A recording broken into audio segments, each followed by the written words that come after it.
Sytuację we Francji jesienią 1799 roku można scharakteryzować następująco.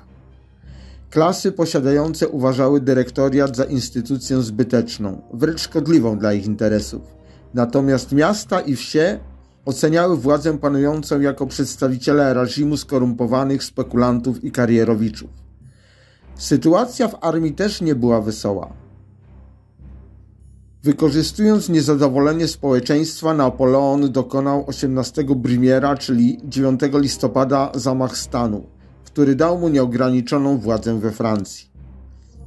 11 listopada 1799 roku został pierwszym konsulem. Napoleon rozpoczyna przygotowania do odbicia północnych Włoch z rąk Austrii. Na początku maja 1800 roku Austria zmobilizowała na froncie blisko 300-tysięczną armię. W Niemczech było 150 000 żołnierzy pod rozkazami generała Paula Kraja. Druga z cesarskich armii włoska pod dowództwem generała Michela Melasa stała w Lombardii, w północnej Italii. Plan kwatery głównej w Wiedniu był następujący.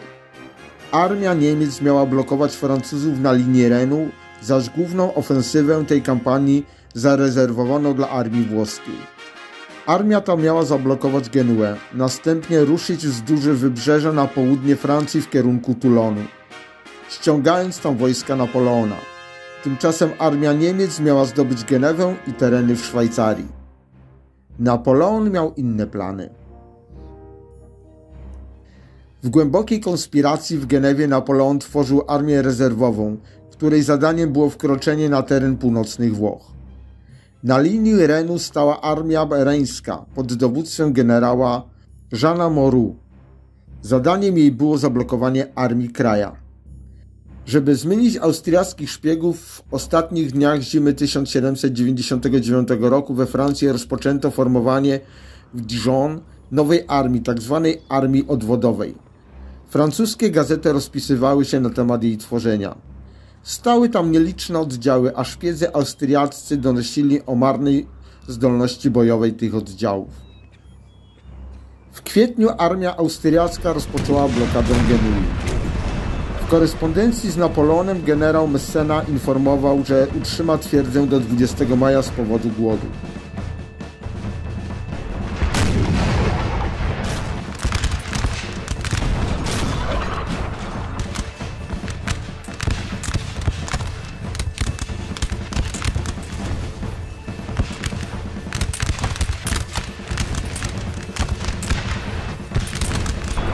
14 maja Napoleon rozpoczyna przejście przez Alpy z armią rezerwową, po otrzymaniu listów, że Genua może skapitulować.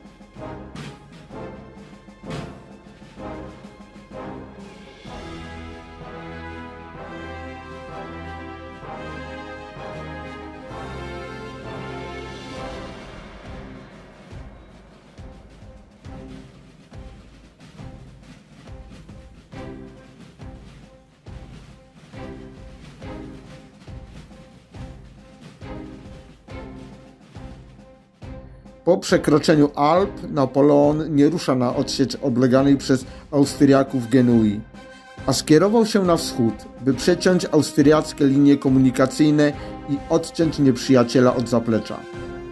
Po zajęciu Mediolanu 2 czerwca 1800 roku, zgodnie z planami Napoleona, Austriacy znaleźli się w pułapce. Dowodzący armią austriacką generał Melas zarządził odwrót spod Genui w kierunku na Mediolan, ale właśnie wtedy Genua skapitulowała na honorowych warunkach.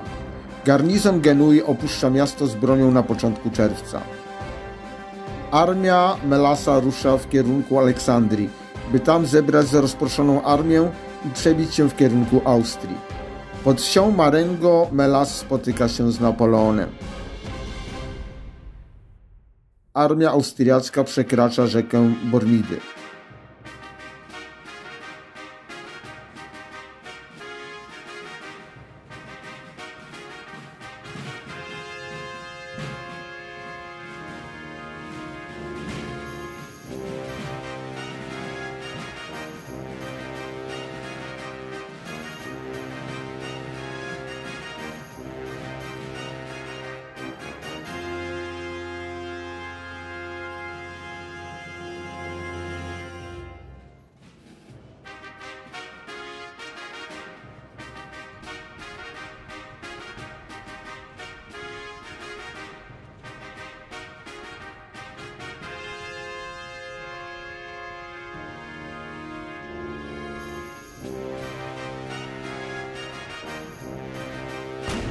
Godzina 10. Rozpoczyna się zmasowany atak Austriaków.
Godzina 15. Francuzi wycofują się na całej linii. Baron Melas wysyła gońców z wiadomością o zwycięstwie. Sam wycofuje się do Aleksandrii. Przekonany o zwycięstwie przekazuje dowództwo generałowi Zachowi.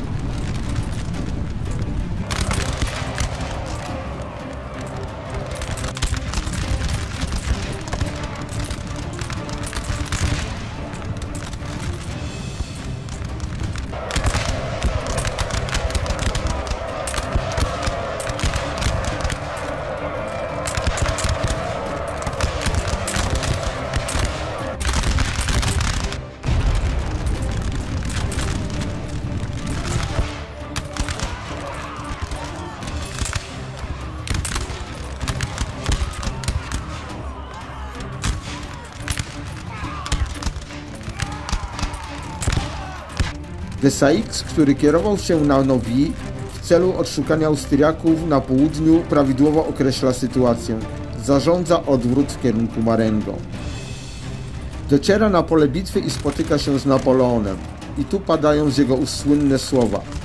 Tak, panie, ta bitwa jest przegrana, ale mamy jeszcze dość czasu, by wygrać następną. Po burzliwej naradzie Napoleon podejmuje decyzję o kontruderzeniu przybyłymi oddziałami Desaixa. Francuski atak jest zaskoczeniem dla Austriaków. Podczas tego natarcia śmiertelnie ranny zostaje Desaix.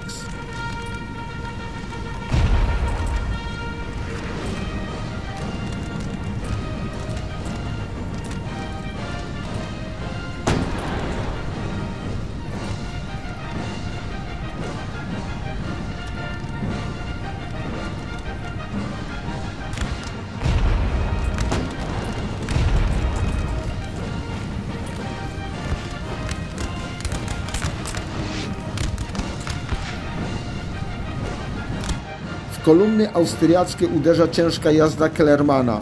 To decydujący moment bitwy. Do niewoli dostaje się dowódca generał Zach wraz ze sztabem.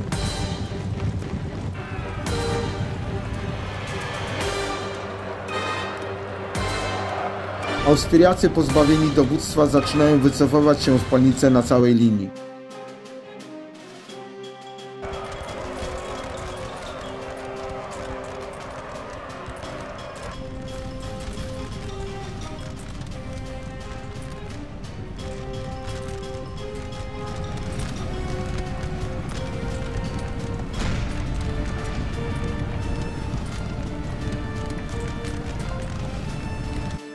Wkrótce francuskie oddziały odzyskują Marengo, Austriacy wycofują się za rzekę Bormidę. Około godziny 21 było już po bitwie. Straty austriackie to około 9 000 ludzi, 3 000 jeńców. Straty francuskie 5–6 tysięcy żołnierzy.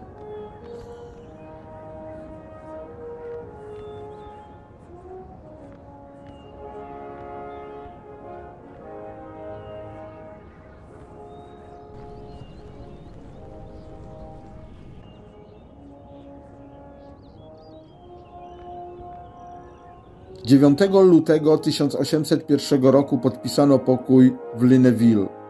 Warunki pokoju były zgodne z myślą polityczną Napoleona. Umocnienie Francji we Włoszech i nad Renem. Ten plan został wykonany w 100%.